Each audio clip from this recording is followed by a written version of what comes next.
Hello, dear viewer. Today, I'd like to talk about an Ouroboros. By definition, it's a circle represented by a snake or a dragon eating its own tail. That's the cycle of life and death and eternity. What kind of secrets would a library of eternity bring? Well, today we have a game that might shed some light on that. So, without further ado, I hope you enjoy. Okay, and we will start. The Library of Ouroboros. I'm finally here.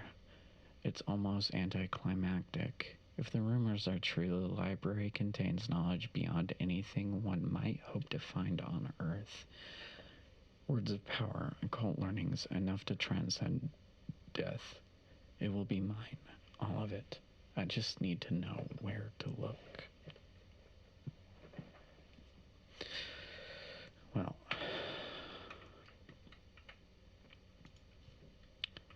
locked. Damn. I don't need any lights on. I'm not scared. Who would be scared? You know, I might need those to navigate. Never mind. The store is immobile. I can only imagine what strange, arcane secrets lie behind its furnished surface. Okay. A few volumes stand out on math and physics, but the rest are from more obscure wings of science. Interesting, but not what I'm looking for. This section contains mostly horror novels. How droll. Novels, science fiction, and fantasy, as well as a few stray romance novels. Biographies. I've heard none of these people. Almanacs. Useless.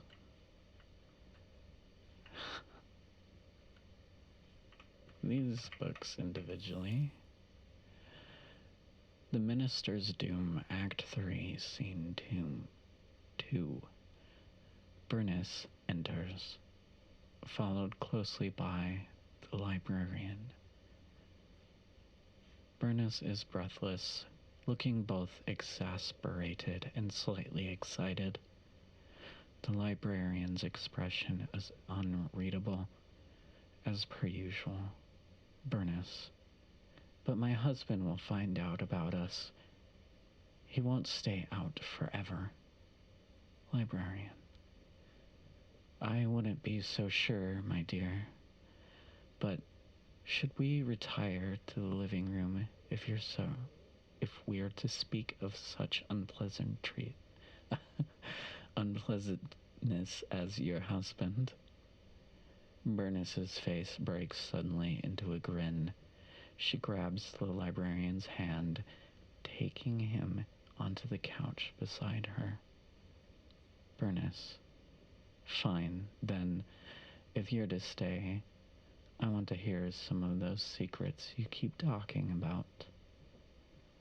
You can't play me for a fool forever. Librarian. I would never claim to do such a thing, my dear. Would you care to hear how I can stop a human heart with but a word? Bernice. Is it Bernice or Bernice? Goodness, that sounds dangerous. Librarian. It most certainly is. Bernice. I wish to hear it. Librarian. Then, of course, you shall. He leans close to Bernice, who closes her eyes as if expecting a kiss. But the librarian leans past her, whispering something in her ear. Bernice's eyes open wide. She gives a single jerk, a strangled groan, and goes limp, sliding off the couch. librarian, too curious for her own good. He stands, reaching in one of his pockets to withdraw a single black case containing Bernice's wedding ring. Taking a cursory look around the living room, the librarian eventually focuses on a single point on the opposite side. The librarian crosses the floor, leaves his item, and turns to leave. As he does, so does the scene's darkness. So the scene darkens, leaving only a single spotlight to illuminate the stage. It is fixed on the small black case which the librarian has decided to leave sitting atop the minister's writing desk. One moment. Okay. Well, that was a lovely story. What about this book? A Partial History of the Library. The library... Pardon me. Hold on. Okay. The Library of Ouroboros wasn't so much built as it simply came to be. That much we've been able to glean from the early murky tales about a certain endless structure rich in occult knowledge. The first tale was penned by an unnamed Gaelic mystic who compiled a variety of accounts from travelers complaining of strange dreams. Many of these travelers' accounts of the place were the same. Endless hallways of strange materials, magic devices that seemed to give off light or sounds without any visible source. But rarely were there many tangible details, aside from these characteristics and the font of knowledge ringing the walls of the place. This, of course, changed in approximately 670, when the mystic was visited by a lone woman. She was reportedly wild-eyed, half-mad, and complaining of dreams much the same as her fellows. But she claimed that these dreams became reality briefly, and that she at one point even visited that bleak place. She claimed to run into a dark, amorphous figure with a score of glowing red eyes. This figure apparently spoke to her, promising her black knowledge should she only pledge herself to it. Though the mystic asked how this woman escaped such a place, the woman gave him no explanation. In fact, she spoke no further, withdrawing from the mystic's hut to begin her traveling anew. She was never seen or heard from again. This testimony is hardly a concrete example of the library's existence, but it certainly makes one wonder. If tales like this could exist from the earliest days of modern man, what other truths could lie buried deep in the past? Should one be willing to tunnel through the cobwebs of years to reach the ancient tales hidden beneath?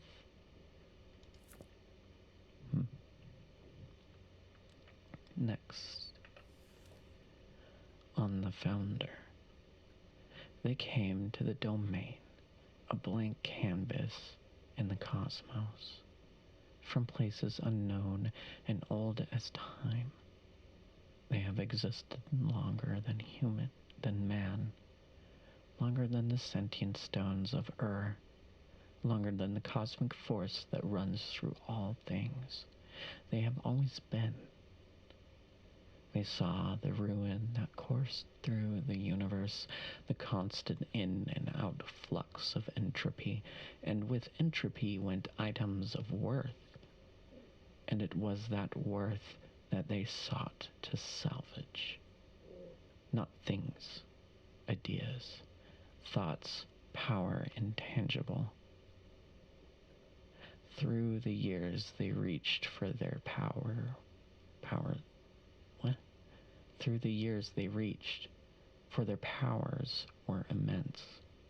Through aeons they snatched up secrets, dark and light, but it wasn't long before it all became too much, even for those ancient. The remaining pages have been torn out of this book. In their place is a single piece of lined paper with an untidy scrawl standing upon it in red ink. The key to go further could have been deciphered from the last word in each of these books, but I tore them out. I couldn't let anyone else go any deeper. Sorry, but trust me, it's better this way. As you close the book, you make out a single word scratched and not written into the inner cover. Your predecessor must have missed it, or else it was made after the note was placed. Telephone. Well, let's find a telephone then.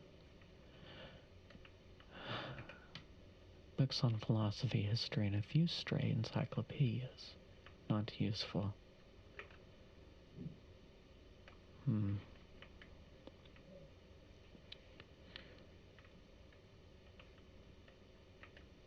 Why would I leave?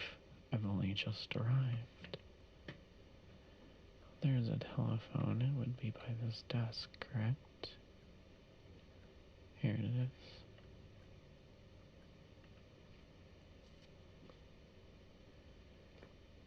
I can pick it up and turn it around. Is there something on it? I can't see if there is. It's not showing up. Telephone, huh?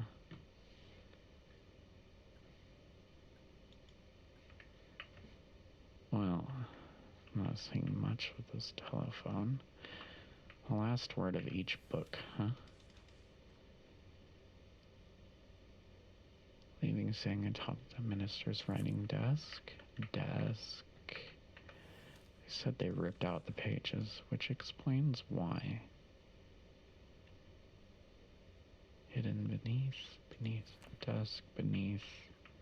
That's it.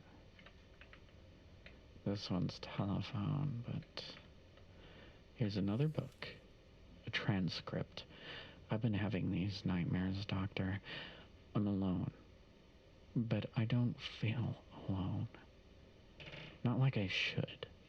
Rather, there's no one with me. But that's not to say there's nothing around. It's difficult to explain, but it is an uncomfortable feeling. Something drones low in the background all the while. I can hear snatches of whispers, but only just barely. Like something is conversing with me just out of my range of hearing. Just as something is watching just out of my sight range. Everything's too still. It's wrong. I don't remember how I got there, and I can't figure out how to leave. Everything is all hallways upon hallways, shelves of books that look like they've never been opened. Almost all of them are still, and yet I get a feeling like I mustn't open any of them. Whenever I do, there's a pull towards them. Of course, the sense that I will learn more than I could ever hope to on Earth, but there's a danger, a vague, creeping danger. The feeling that something is very, very interested in every move I make. Who or what it might be, I don't know. I don't know if it wants to bring me in or if it wants me to leave. How does it end? Well, as I mentioned, there's no real way to escape. Every place I go leads to more rooms, but eventually, after a time, I don't really hear them so much as feel them. Look no further, look no further, look no further, and then I awake, and every time I feel farther from this world. To be honest, Doctor, I hope it's all in my imagination. I hope I'm afflicted with some kind of mania. Because a place like that can't exist, shouldn't exist. And if it does, then I can only hope that no one else would be so unfortunate as to visit it. I want to go. Where is this place? This telephone. What mysteries do this telephone hold? There's a book under. Welcome message. From our staff, welcome. We're glad you're here. As we're sure you're aware, the Library of Ouroboros is located in a picturesque part of Britain, atop a grassy knoll east of Sussex. Many rural townships, obviously bereft of their own libraries, refer their villagers to the library. It is beloved by all. We hope you'll take your time perusing our vast stores of literature, non-fiction, fiction, occult knowledge, cursed knowledge, words to melt the eyes of anyone who reads them, poems of murder, and otherwise. You'll certainly have time enough, Bernard. You'll certainly have time enough. A key fell out. And now, this door? Immobile. The side passage. Or books. That book mentioned my name. A coincidence, nothing more. Besides, it was mistaken the library wasn't in England. I found it in Germany's German city of Olberg, sequestered. Such a small, unassuming front, as if by looking so plain. Man, this text goes by really fast. I hear footsteps, not my own.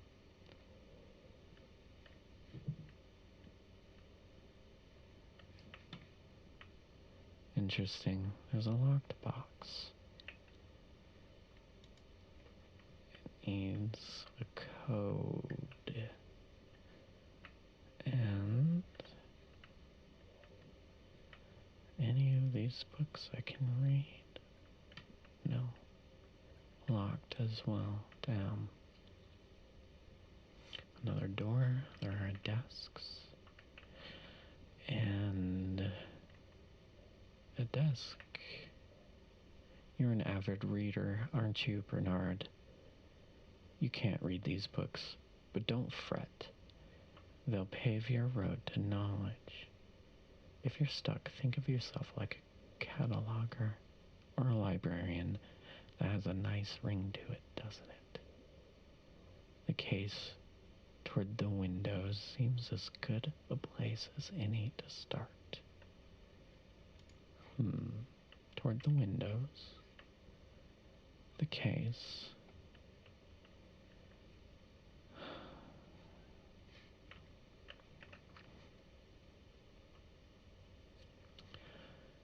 Not sure what it means. They were actual windows, but these bookcases are facing inwards and tilted. Here are the windows. A frigid scene. There was no fog outside earlier.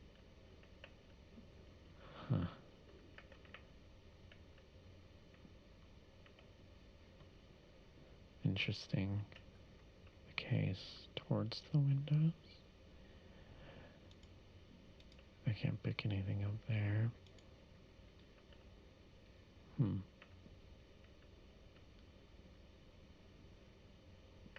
Think like a cataloger.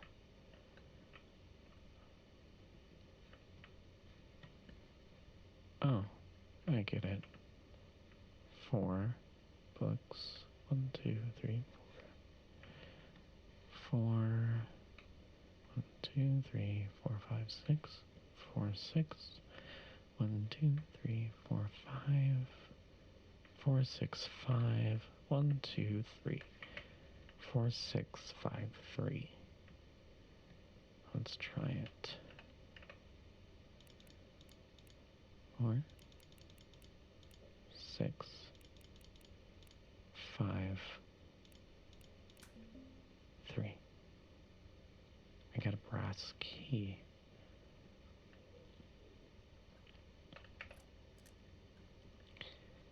This room is very dark. I get a flashlight. And I start hearing a strange noise. Huh.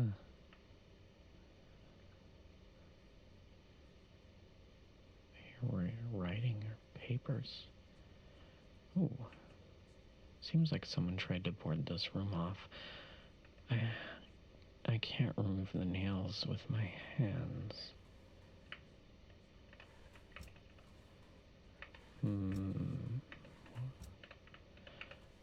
Maybe I can find something in one of these drawers. Guess I'll open each one individually. I can't really see what's in the top ones, unfortunately. It's kind of difficult.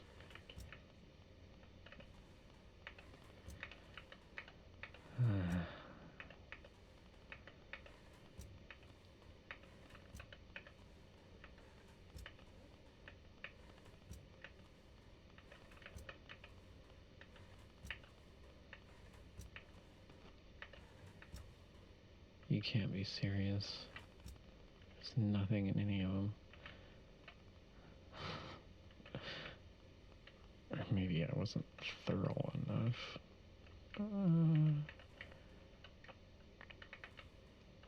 Okay, looking at the very back of the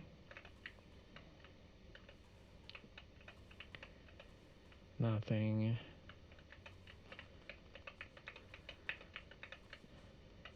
Again, nothing.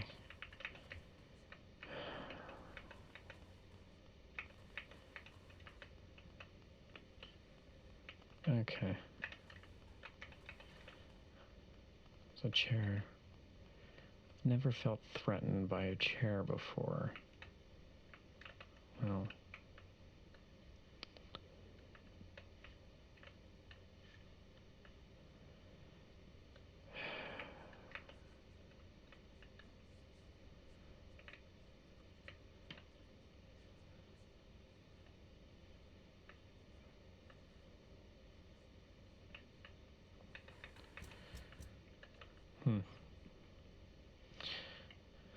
There's a clock. Ah, I have a screwdriver. It was lodged in the heater, water heater. Oop.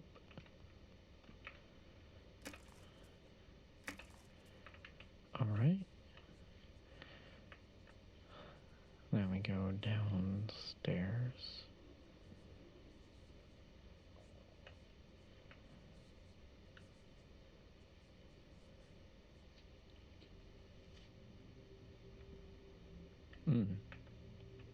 How is this possible?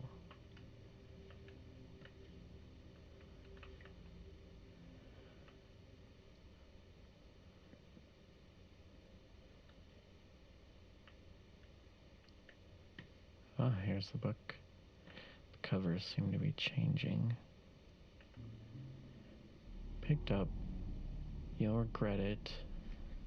Something is wrong. Well, we leave now, don't we? Yeah. I took the book. And now I can leave. Something is scratching its way into my head.